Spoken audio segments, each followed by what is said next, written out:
Hey y'all, welcome back to my channel. I hope you are as excited as I am. Today I have two of the easiest family-friendly meals and a dessert recipe for you guys that it'll just blow your mind. So let's go ahead and get started. So the first meal that we're going to be making is the slow cooker sausage and potato casserole. I am just going to start out by cutting up 14 ounces of kielbasa. You can cut it into rings or you can dice it up. I just chose to leave it in rings, but cut it completely and then set it aside.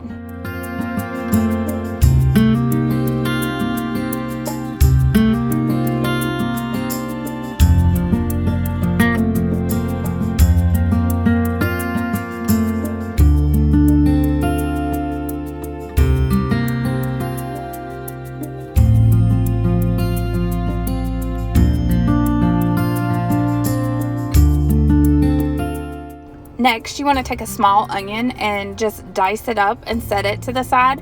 I only had about a medium to almost a large onion, so I cut it in half and only used half, and I saved the other half of the onion for my other recipe.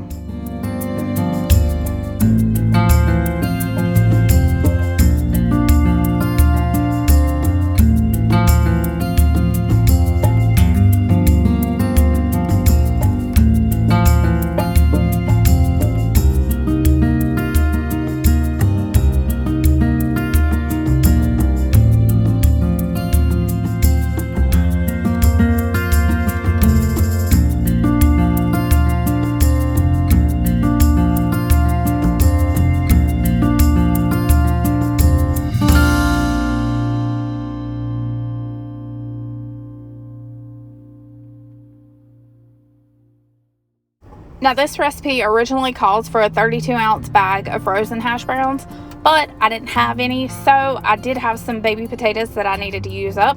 So I just cut those up into small dices, and those will work just as fine.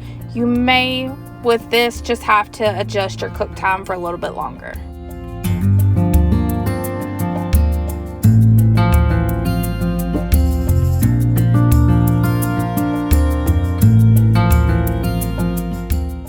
Now in a medium skillet, you want to go ahead and put in some vegetable oil, olive oil, canola oil, whatever you like to use.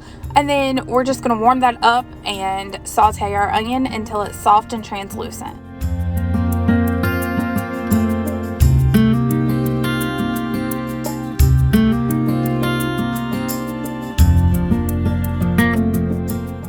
So now we're going to go ahead and start assembling everything in the crock pot. I'm just throwing down those diced up potatoes that I had, and then I will put my sausage in on top of that, and then those sauteed onions that we did earlier, we're going to throw those right in on top.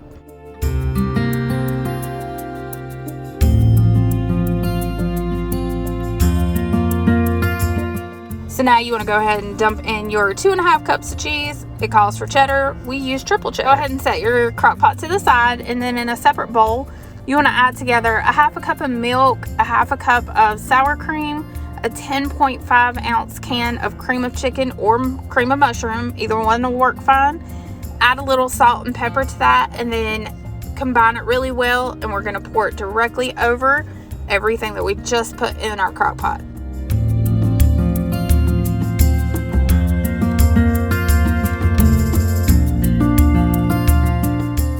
Once your sauce is in the crock pot, go ahead and stir everything together to coat all the potatoes, onions, and sausage.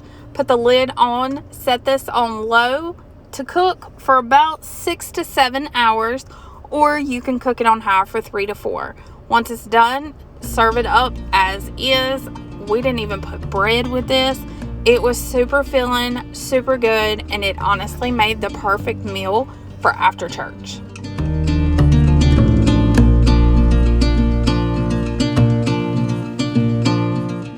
Alright y'all, the next meal we're having this week is Cowboy beans in the Dutch oven. I'm going to start out with that 1/2 onion that I saved from the previous meal, from the crock pot meal, and I'm just going to go ahead and peel it and dice it up.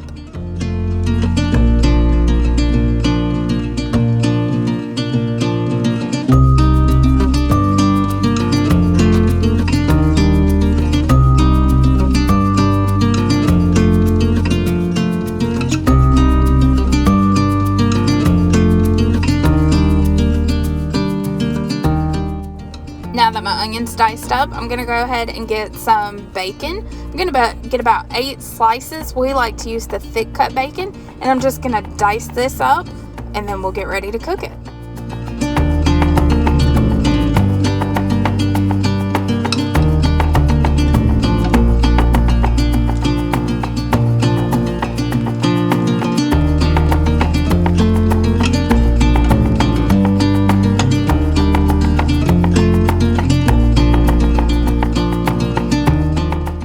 So I've had my Dutch oven on my stove warming up, and I'm just putting a little bit of olive oil down in the bottom of my pot, and then I'm going to add in that diced up bacon that we did, and we're just going to fry this until it's nice and crispy.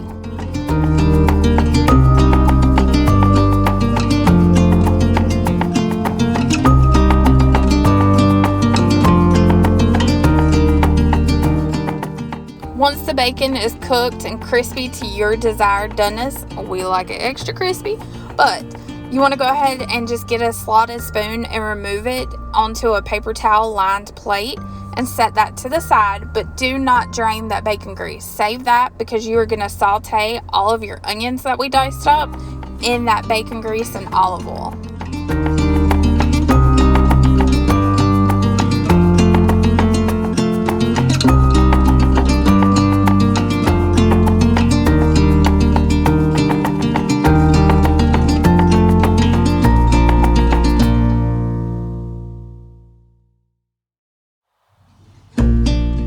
Now that my onions are soft and translucent, I'm going to go ahead and add in a pound of hamburger, and I'm just going to cook this until all the fat renders out and there's no more pink. Now that the hamburger is completely done and the onions are very soft and translucent, we're going to go ahead and start adding in our beans. I'm just adding in a can of dark red kidney beans, a can of lima beans, and then a can of baked beans. Be sure not to drain these because this is what's going to help make your sauce.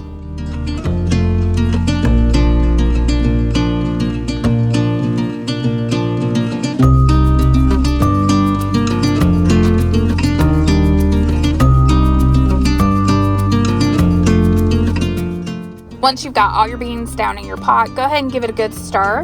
And this sounds crazy, but we're going to add in a 1/4 cup of white granulated sugar. These beans are sweeter than a typical chili, but I promise you, trust the process. So we've put in the 1/4 cup of white granulated sugar. Now we're going to add in a 1/2 cup of your favorite barbecue sauce. We always have Sweet Baby Ray's on hand, but you can use any kind that you choose.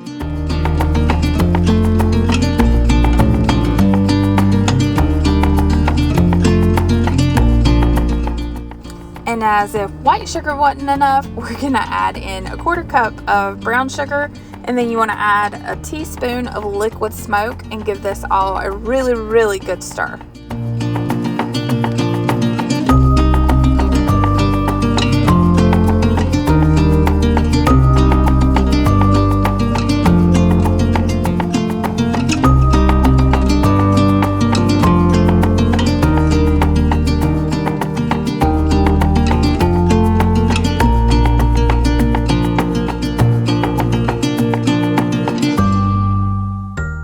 Once you get everything combined and all the sugar stirred in completely, you want to add that reserved bacon that we had set aside earlier.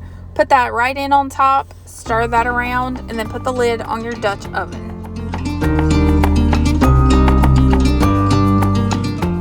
Now, I did forget to mention at the beginning of this recipe, while I have everything being prepared and cooking in my pot, I have had my oven preheating to 350 the entire time. So once everything's combined together and we've got the lid on, I'm just going to put the Dutch oven inside of my actual oven for about an hour, hour and a half. Once that was done, I pulled it out, set it to the side, and then I just made a pan of biscuits. These are the Pillsbury frozen biscuits, not homemade, but they were the perfect side for this dish.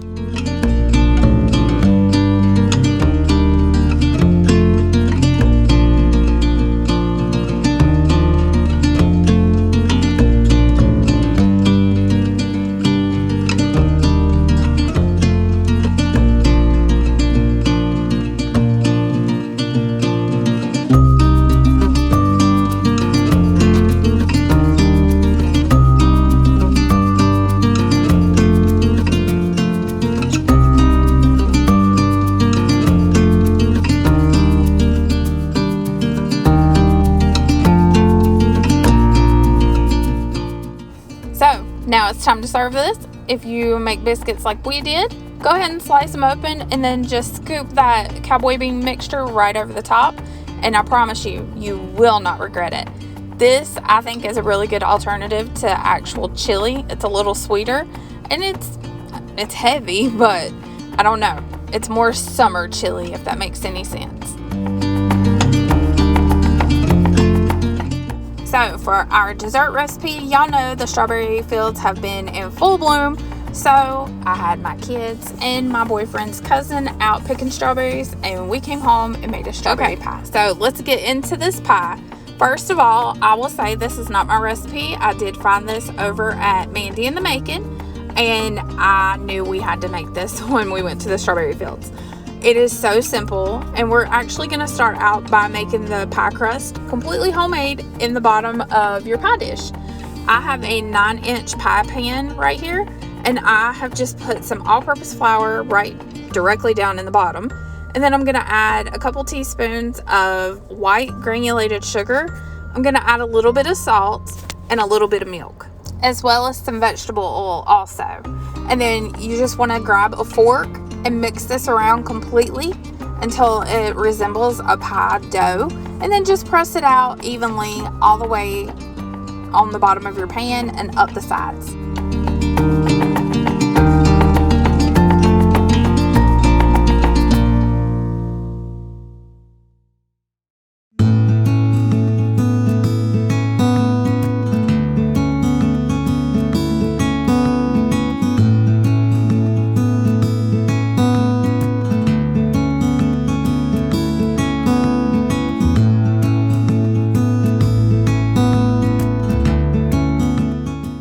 Once the pie crust is pressed all the way through the bottom and up the sides of the pie pan, you want to throw it in the oven to bake for about 10 to 15 minutes.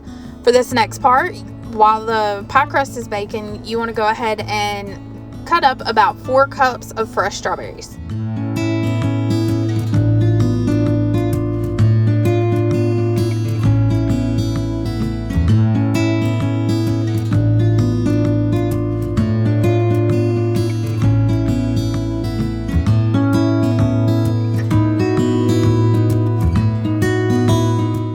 In a large skillet, I've put 2 of the 4 cups of the strawberries down in the bottom, and now I'm just putting some white granulated sugar over the top, and we're going to cook these down until the juices start to release. But I'm also going to use my potato masher and just mash those up pretty good. Not completely smooth, but they still have a little chunk to them. By this time, your pie crust should be done. And then we have the other 2 cups of strawberries, and we're going to pour that directly into your pie crust. And this is what you want to see with the strawberries that you've cooked on the stove.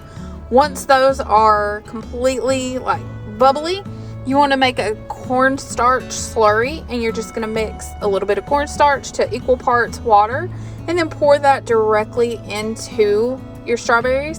And this will just help it thicken to make almost like a strawberry sauce.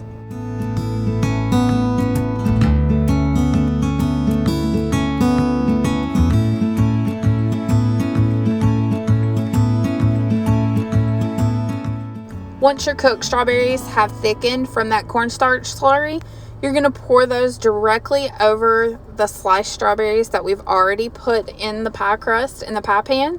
And then just smooth that out. And then you want to put it in the fridge to chill. You need to let it chill for a couple hours, but honestly, overnight is best.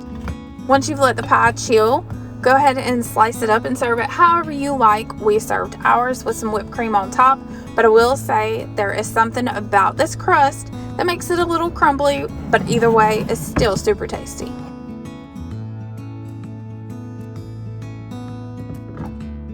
Thanks so much for joining me today for this video. I hope you guys try some of these recipes. If you do, make sure to let me know. And if you want to keep seeing videos like this, be sure to subscribe to my channel, give this video a thumbs up, and hit that notification bell.